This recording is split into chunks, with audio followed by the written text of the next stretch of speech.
नमस्कार दोस्तों, मैं नीरज कुमार और हम देखते हैं करंट अफेयर। भारतीय थल सेना और वायुसेना की टुकड़ी संयुक्त सैन्य अभ्यास काजिंद 2023। ध्यान रखना, अभ्यास काजिंद 2023 कहाँ आयोजित हुआ और किन देशों के बीच में हुआ, तो ये इसमें इंपॉर्टेंट बात है। अभ्यास काजिंद 2023 किन देशों के बीच में? भारत और कजाकिस्तान के बीच में हुआ। उस शहर का नाम क्या है? ओटार। उस शहर का नाम है ओटार।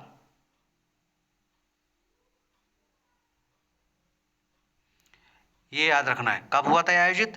30 अक्टूबर से 11 नवंबर 2023 तक। 30 अक्टूबर से 11 नवंबर 2023 तक यह आयोजन किया जाएगा। सही है। अभ्यास काजिंद 2023। 120 कर्मी इसमें शामिल हुए हैं। ये इंपॉर्टेंट है फैक्ट, आपको ये याद रखना है। आजकल पीईटी की परीक्षा देख करके आपको आभास हो गया होगा कि लेवल परीक्षा का आगे क्या होने वाला है। तो आप अगर बेसिक ही पढ़ना चाहते हैं तो आप, इसका मतलब है कि सिलेक्शन वाली प्रोसीजर में नहीं रहना चाहते। तो आपको अगर वाकई में सफल होना है तो अपने लेवल को आप बढ़ाइए। चलिए आगे बढ़ते हैं। अमानगढ़ टाइगर रिजर्व के बारे में। अमानगढ़ टाइगर रिजर्व कहाँ पर है? ये उत्तर प्रदेश के बिजनौर में है। उत्तर प्रदेश के बिजनौर जिले में है अमानगढ़ टाइगर रिजर्व। ये हाल ही में चर्चा में है। तो जो चीज़ चर्चा में रहती है उसका करंट अफेयर हमें देख लेना चाहिए, और ये जीके भी है। तो कहाँ पर है? तराई क्षेत्र में स्थित है। लगभग 578 वर्ग किलोमीटर क्षेत्र को कवर करता है, और इसकी जो सीमा है वो उत्तराखंड से लगती है। पहले वैसे जिम नेशनल, आपका जो जिम कॉर्बेट नेशनल पार्क था, ये पहले उसी में था। तो उत्तर प्रदेश से अलग होकर के उत्तराखंड बन गया। तो अमानगढ़ उसी से निकला हुआ है, तो मूल रूप से उसी का हिस्सा था। ये एग्जाम में पूछा भी गया है। जो अमानगढ़ टाइगर रिजर्व है वो पहले किसका हिस्सा था? वो जिम कॉर्बेट का हिस्सा था। ठीक है, आगे बढ़ते हैं। उत्तर प्रदेश से अलग होकर बना उत्तराखंड से। अमानगढ़ उत्तर प्रदेश। ठीक है, 2012 में इसको बाघ अभ्यारण्य घोषित किया गया। 2012 में बाघ अभ्यारण्य इसको घोषित किया गया था। अब टाइगर रिजर्व भी है इस समय। आगे है तालगिरीश्वर मंदिर। ये चर्चा में है तालगिरीश्वर मंदिर। तो चर्चा में इसलिए कि यहाँ जो मंदिर है इसके अंदर जो मूर्तियाँ हैं वो अपेक्षित हैं और वो टूट फूट रही हैं, तो इसको लेकर के चर्चा में आया है द हिंदू में। तो तालगिरीश्वर मंदिर के बारे में पढ़ लेते हैं। कहाँ पर है तालगिरीश्वर जो मंदिर है? ये है आपका तमिलनाडु। तमिलनाडु में कहाँ पर? विल्लुपुरम जिले में। विल्लुपुरम जिले में ये स्थित है। और गांव कौन सा है? पन्नामलाई गांव है तालगिरीश्वर मंदिर। अब इसके बारे में जो खास बात है उसको पढ़ते हैं। इस मंदिर को आप ध्यान रखना, कल्चर वाले भाग में ही आते हैं। जो कल्चर वाला पार्ट होता है हमारा उसमें ये आते हैं क्वेश्चन इस टाइप के।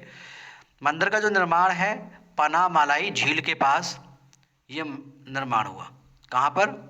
पनामलाई झील के पास। महत्वहीन छोटी पहाड़ी यहाँ पर है जहाँ ये झील भी है। ध्यान रखना कहाँ पर है झील? पनामलाई झील है ये तमिलनाडु में है। यही ये मंदिर है। ये मंदिर बनवाया किसने था? ये पल्लव वंश का राजा था नरसिंह वर्मन सेकंड, नरसिंह वर्मन द्वितीय, जिसे राज सिम्हा भी कहते हैं, उस नाम से प्रसिद्ध है। तो पल्लव वंश के राजा नरसिंह वर्मन सेकंड, आपने इतिहास पढ़ा होगा, ये उसने ये मंदिर का निर्माण करवाया था। ठीक है, तो ये झील वगैरह सारी चीज़ें हैं। आपके यहाँ से जीके बढ़ेगी, ग्रो होगा आपका, तो इनको अच्छे से आप तैयार करें।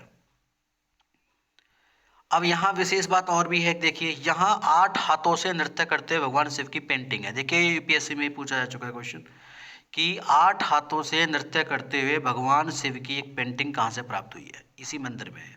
8 हाथों से नृत्य करते हैं, यानी कि जो यहाँ पेंटिंग मिली है शिव की, भगवान शिव की, उनके 8 हाथ हैं और वो उसमें नृत्य कर रहे हैं। ध्यान रखना लेवल बढ़ रहा है। अब ये मत सोचना कि इस लेवल का पढ़ाते हैं उस लेवल का। आप एग्ज़ाम देख रहे होंगे खुद कि बहुत हाई लेवल एग्ज़ाम में अब आजकल आ रहा है, क्योंकि भीड़ बढ़ रही है, कंपटीशन बढ़ रहा है। तो लेवल को आप छोड़ दीजिए, अच्छे से अच्छा पढ़िए। तो ये आपसे पूछे कि 8 हाथों से नृत्य करते हैं भगवान शिव की जो पेंटिंग है वो किस मंदिर से संबंधित है, किस राज्य से संबंधित है, और इसे क्या बोलते हैं वहाँ के लोकल लैंग्वेज में? इसको बोलते हैं लता तिलंग भानी। ठीक है, ये आपको याद रखना है, लता तिलंग भानी।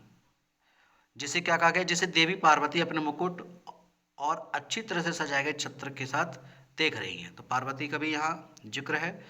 तो आपसे पूछ सकता है लता तिलंग भानी, तो इसको आपको याद रखना है। आगे बढ़ते हैं। लोअर सुबनसिरी जल विद्युत परियोजना काफ़ी इंपॉर्टेंट है, चर्चा में है।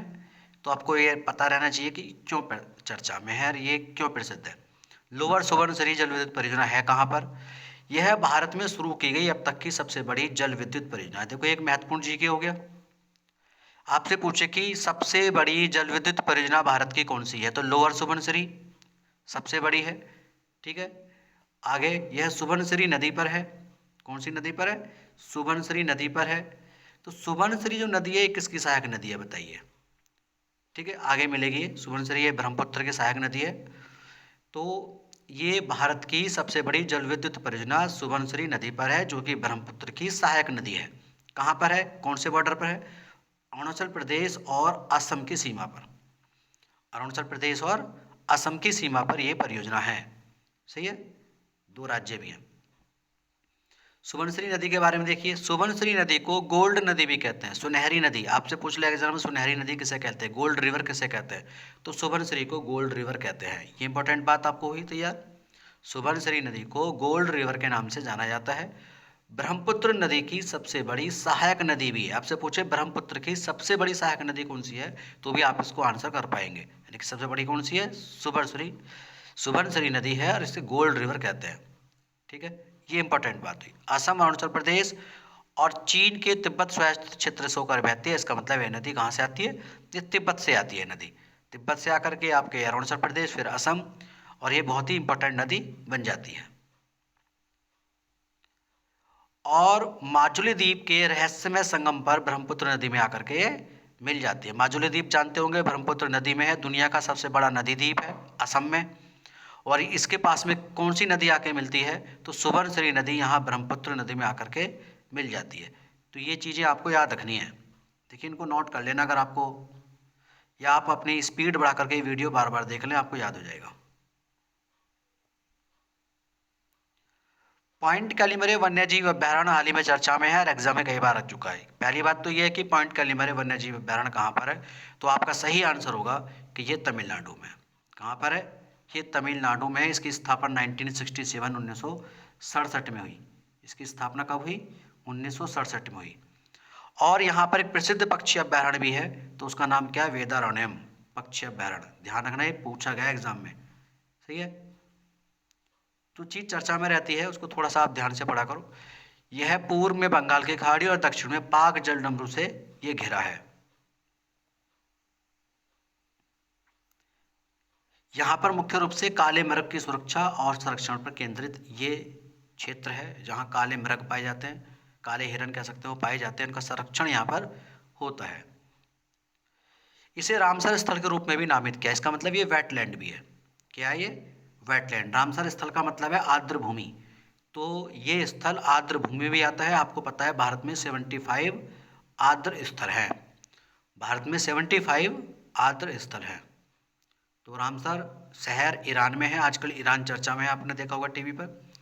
ईरान का शहर है रामसर। तो वहीं पर ये 71 में 2 फरवरी 1971 को ये मीटिंग हुई थी रामसर में, तो उसको रामसर स्थल कहते हैं।